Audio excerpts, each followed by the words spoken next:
Hi, my name is Jonas Schweitzer, and today I'll be teaching you how to shoot the perfect free throw. I have played basketball since I was in kindergarten, and in high school had a career free throw percentage of 84%, good enough for 6th in school history at my high school. So first, there are some things you need to know before learning how to shoot the perfect free throw. One, you need to know what a free throw is. Two, you need to have a basic understanding of some basic basketball knowledge, such as dribbling and shooting. Two, you need to have a basketball, which I have in my hand. Four, you need to have a basketball court, which today I'm just in my garage. And five, you need to know where the free throw line is on the basketball court. So the free throw line right here, I know this is just a tape line, but the free throw line is 15 feet from the basket, which is directly in front of me. And in a basketball court, the free throw line runs like this for about 8 or 9 feet, and then it forms the paint in front of you and in front of the basket. So there are 2 free throw lines on every court. There's one at one end of the basket and the one at the other end of the basket. What a free throw is when you get fouled. There are 2 types of fouls. There's a shooting foul, which means if you get fouled when you're shooting the ball, you get an automatic 2 free throws if you're shooting a 2-pointer, and automatic 3 free throws if you're shooting a 3-pointer. And then there are personal fouls, which a team is allowed up to 7 personal fouls until they're in the bonus, until the other team is in the bonus. Sorry. If a team commits their 7th team foul, then you get a 1-and-1, which is a situation when you step up to the free throw line and you get your first free throw. And if you make it, you get a second free throw, and if you miss it, then it's a free-for-all and the game is live again. But if you make your first one, you get the second free throw, and then after the second free throw, anything goes. When shooting the perfect free throw, there are 2 things that you need to avoid. One is getting nervous. Now this is probably the biggest factor there is in shooting a free throw. Free throws can come in any stage of a basketball game, and sometimes they come in at the late of games. Think about it. It's 60-60, and you get fouled, and you get to step up to the line with 5 seconds left. And if you hit your 2 free throws, your team is in a way better position to win. So if you hit your 2 free throws, your team is up 62-60, and you're in a great position to win. But if you miss, you give the other team, you put them in a good position to win. So getting nervous. The biggest thing is when you step up to the free throw line, you just take a deep breath. I know this is not going to cure everything, but another thing to avoid is getting out of rhythm. So when you're shooting a free throw, even the greats have their free throw routine, and that's an important word, routine. So my routine is take 4 or 5 dribbles, spin the ball, and have my right fingertip touch the ball, and then take my deep breath, bend my knees, and shoot. I will demonstrate.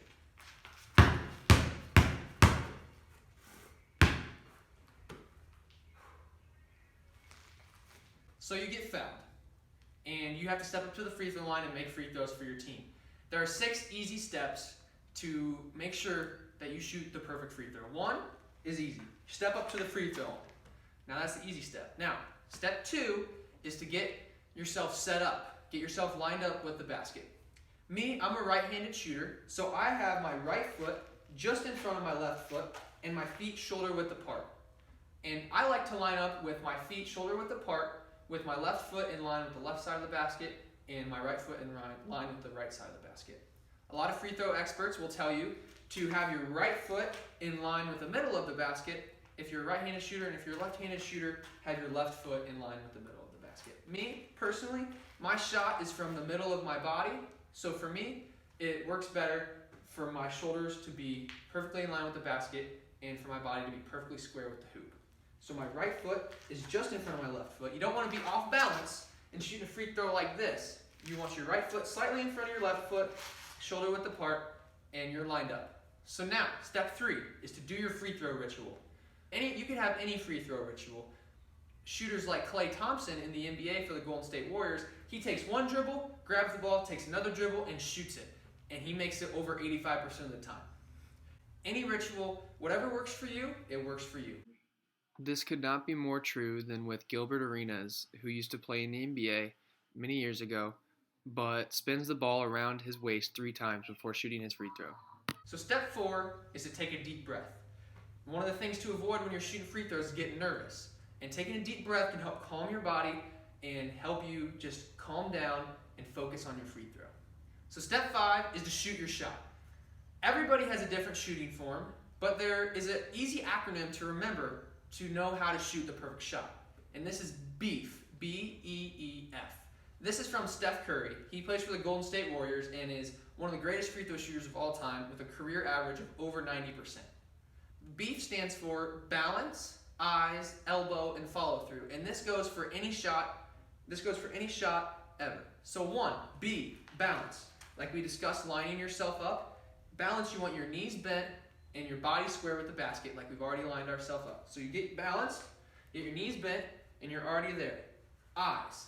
Eyes mean you're focused on the basket. You're not focused on the girl in the crowd. You're not focused on your coach over to the side.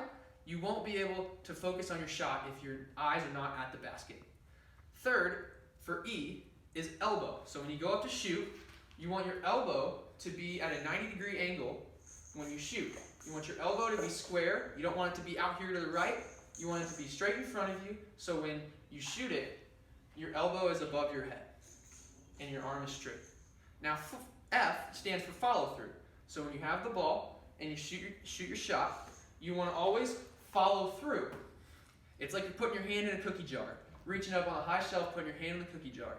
This gives you the right amount of spin on the ball and the right power to get it up there, and it enables you to have touch on your shot. So once you know how to shoot using BEEF, in comes step 6, and that is shoot your shot and swish it, and then you're going to be the best free throw shooter around.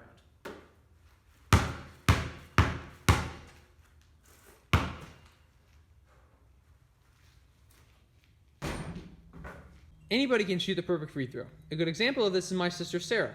She's a 5th grader and plays basketball at her school. After teaching her everything she needs to know and going through the steps of how to shoot the perfect free throw, watch as she goes through her own steps and makes the perfect free throw.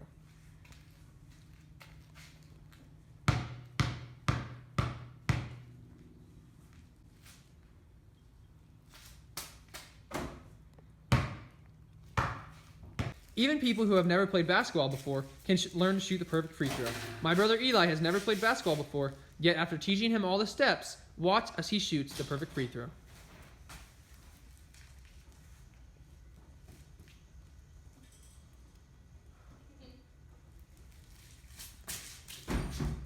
Yeah! And that is a true reminder of how anybody can really shoot the perfect free throw.